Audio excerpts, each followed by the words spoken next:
Animals that nature has treated unfairly. दोस्तों जरा इन बकरियों को देखिए, देखा आपने कि कैसे एक ही झटके में जमीन पे गिर गई। इन्हें देखकर तो ऐसा लग रहा है मानो इन्हें किसी तरह का शॉक लग गया हो। वैसे हम आपको बता दें कि इस तरह की वीडियो को काफी शेयर किया जाता है और हो सकता है आपको भी किसी न किसी ने इस तरह के स्ट्रेंज एनिमल बिहेवियर की वीडियोस फॉरवर्ड की हो। पर दोस्तों ऐसा करने में बकरियों को बिल्कुल भी मजा नहीं आता है। असल में जब बकरियां डर जाती हैं तो उनका पूरा शरीर अकड़ जाता है और वो एक ही झटके में जमीन पे कुछ इस तरह गिर जाते हैं। अब आप खुद ही इमेजिन करिए कि तब क्या हो जब ये बकरियां ऊंचे ऊंचे पहाड़ों पे चढ़ते वक्त झटका खा जाएं और इस तरह से जमीन पे गिर जाएं। क्यों हैरान हो गए ना? अरे ये तो कुछ भी नहीं है। आज के इस वीडियो में हम आपको जानवरों के साथ प्राकृतिक तौर पे होने वाली कुछ ऐसी हैरान करने वाली चीजें दिखाने वाले हैं जिसे देखकर आपको भी इस बकरी की तरह ही झटका लगेगा। चलिए दोस्तों सबसे पहले बात करते हैं चींटियों की, क्योंकि आमतौर पर चींटियां भी इंसानों की तरह देखकर अपना रास्ता तय करती हैं, लेकिन चींटियों की एक प्रजाति ऐसी भी है जो पूरी तरह से अंधी होती है और यही चीज इनके लिए सबसे बड़ी मुसीबत बन जाती है। दोस्तों आर्मी एंट नाम की ये चींटियां हमेशा अपने साथी चींटियों को महसूस करते हुए उन्हें फॉलो करती हैं, जिस वजह से जब ये कभी कभी इस तरह के सर्कल में फंस जाती हैं तो इससे बचकर निकल पाना उनके लिए नामुमकिन हो जाता है। क्योंकि अंधे होने के कारण ये चींटियां एक दूसरे के भरोसे आगे बढ़ती हैं, लेकिन इन्हें ये पता ही नहीं होता कि ये आगे बढ़ ही नहीं रही हैं बल्कि एक ही जगह पे गोल गोल घूम रही हैं। और दुर्भाग्यवश इन चींटियों का ये एक दूसरे का पीछा करना तब तक चलता रहता है जब तक ये थक कर मर नहीं जाती, क्योंकि इनके पास इस तरह के सर्कल से निकल पाने का कोई भी रास्ता नहीं है सिवाय अपने साथ की चींटियों को फॉलो करने के। चींटियों का तो मौत के चंगुल में फंसना आपने देख लिया, लेकिन अब जरा इन चूहों को भी आप देख लीजिए जिन्हें पूंछ के जरिए आपस में बंधे हुए देखकर ऐसा लग रहा है मानो ये किसी तरह की कलाकारी है। पर हम आपको बता दें कि ये असली चूहे हैं जो एक दूसरे में इस तरह से फंस चुके थे कि इन सभी की मौत हो गई। दोस्तों रैट किंग नाम के इस अनोखे फिनोमेना को 1516 में डिस्कवर किया गया था और हाइपोथेसिस के दौरान ये पता चला कि जब चूहे ठंड वगैरह के मौसम में आपस में चिपक जाते हैं तो उनकी पूंछ थोड़ी चिपचिपी सी हो जाती है, जिसकी वजह से वो दूसरे चूहे की पूंछ में हल्के से चिपक जाते हैं और जब चूहे एक साथ अपनी पूंछ को छुड़ाने की कोशिश करते हैं तो वो और भी ज्यादा उलझ जाते हैं, जिस वजह से चूहे नहीं चल पाते हैं और नहीं अपना भोजन कर पाते हैं।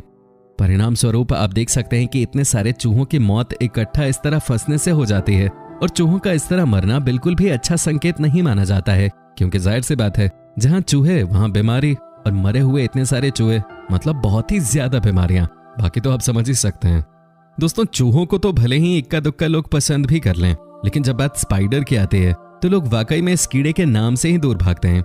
लेकिन दोस्तों आप इन स्पाइडर्स से चाहे जितनी नफरत क्यों ना कर लें, पर जब आपको ये पता चलेगा कि एक बार अगर ये स्पाइडर रेजिन यानी कि राल में फंस जाते हैं तो 20 मिलियन सालों से पहले इनके यहाँ से निकलने की कोई गारंटी नहीं होती, तो आपको भी इन पर दया आने लगेगी। वाकई में प्रकृति कभी कभी अजीब खेल खेल जाती है। वैसे अगर फंसने की बात हो रही है तो आप इस डॉग को ही देख लीजिए। अब ये भले ही इस पेड़ में 20 मिलियन सालों से न फंसा हो, लेकिन इसको यहाँ लगभग 20 साल से ज्यादा तो हो ही गए हैं। अब यहाँ सवाल ये उठता है कि ये डॉग आखिर यहाँ पे पहुंचा कैसे, क्योंकि आप ये कल्पना भी नहीं कर सकते कि जिसने इस डॉग को पहली बार पेड़ की लकड़ी काटते वक्त उसके अंदर देखा उसकी हालत कितनी खराब हो गई होगी, क्योंकि पेड़ में इतने सालों तक फंसे रहने की वजह से इस डॉग की बॉडी पूरी तरह से ममीफाई हो गई है। यहाँ तक कि इसके दांत और नाखून भी सही सलामत है, जो इसे और भी ज्यादा डरावना बना रहे हैं। दोस्तों एक्सपर्ट्स की माने तो उनका कहना है कि हो सकता है कि ये कुत्ता गिलहरी का पीछा करते हुए इस पेड़ में फंस गया हो, जिसके बाद वो यहाँ से कभी निकल ही नहीं पाया।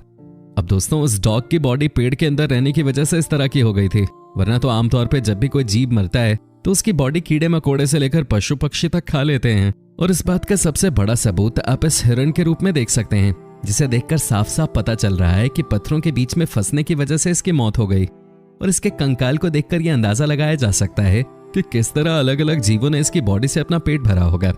इसी वजह से तो इस समय आपको सिर्फ हड्डियों का ढांचा ही दिखाई दे रहा है। उसके अलावा इस हिरण की बड़ी सी सींग है जो काफी डरावनी है, और ये बात तो पक्की है कि अगर ये हिरण जिंदा होता तो इसी सींग से अपनी तरफ बढ़ने वाले जानवरों का खात्मा कर चुका होता। खैर कोई नहीं, प्रकृति सबसे अपना हिसाब लेती है। पर दोस्तों कुछ जानवर तो अपने कर्मों का फल खुद ही देने बैठ जाते हैं। जी हाँ, आप जैसे कि आप इस सांप को ही देख लीजिए जो अपने आप को अपना शिकार समझकर मारने में तुला हुआ है। दोस्तों सांप ऐसा तब करते हैं जब वो अपनी पूंछ को हिलता हुआ देखकर उसे अपना शिकार समझ लेते हैं। अब इन बेचारों को कौन बताए कि ये जिसे अपना शिकार बना रहे हैं वो कोई और नहीं बल्कि ये खुद हैं। अब दोस्तों सांप तो जैसे तैसे खुद को छोड़ देते हैं, लेकिन इन हमिंग बर्ड्स की सिचुएशन वाकई में काफी क्रिटिकल है। असल में इन बर्ड्स का मेटाबॉलिज्म काफी तेज है, जिस वजह से बिना भोजन किए अगर ये 2 घंटा रह गई तो ये मर भी सकती हैं। इसी कारण कई सारी हमिंग बर्ड्स को करीब 2000 से भी ज्यादा फूलों से अपना भोजन इकट्ठा करना होता है ताकि ये जिंदा रह सकें। अब आप सोच लीजिए कि इनकी जिंदगी कितनी ज्यादा मुश्किल है।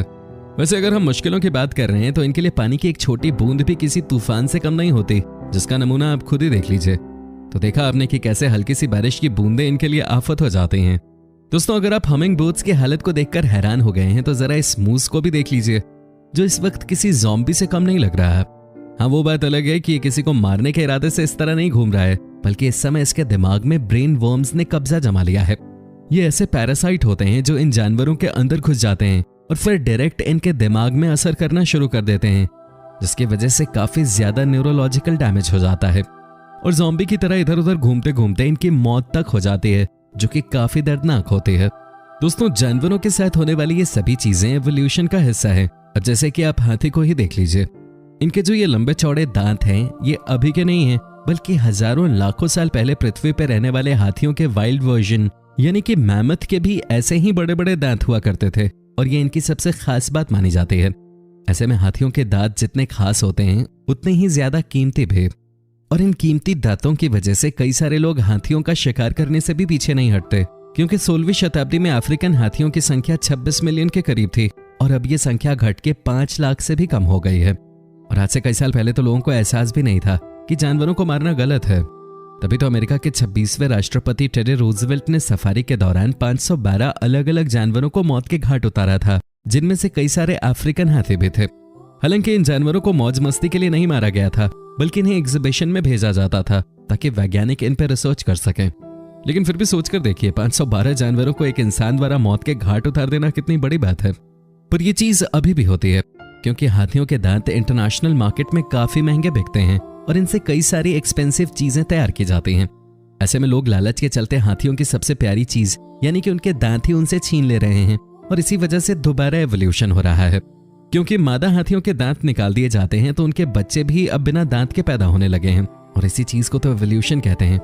क्योंकि जब मैमथ हुआ करते थे तो उनके दांत काफी बड़े थे, लेकिन हाथी के आते आते इनके दांत छोटे हो गए और अब धीरे धीरे ये गायब होने की कगार पे आ रहे हैं, वो भी सिर्फ और सिर्फ हम इंसानों के लालच की वजह से। अब दोस्तों, ये सब चीजें तो फिर भी धीरे धीरे ठीक हो जाएंगी, लेकिन हम मेक्सिको और यूनाइटेड स्टेट्स जैसे बड़े बड़े देशों का क्या करें, जो बॉर्डर बनवाकर देश के लोगों और जमीन को अलग अलग करना चाहते हैं।